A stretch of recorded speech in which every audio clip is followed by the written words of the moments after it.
এটা একটা রিভাইভেল বালুচরি।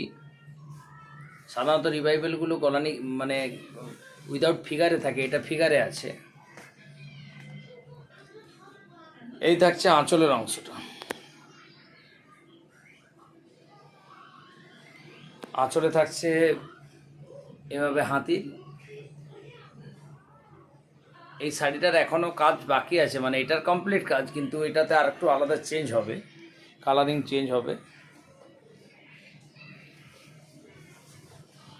এই থাকছে শোল্ডারের অংশটা। শোল্ডারের অংশগুলো এইভাবে বুটিগুলো দেওয়া আছে, দুরকম বুটি, সবই কিন্তু গোলানি কাজের উপর। আর এই থাকছে ভেতরের বুটিগুলো। ভেতরের বুটি রয়েছে 18 ইঞ্চি গ্যাপে। আর বিপি থাকছে রানিং। এই থাকছে বিপির অংশটা। আমার ভিডিওটি ভালো লাগলে সাবস্ক্রাইব করুন, লাইক করুন, শেয়ার করুন।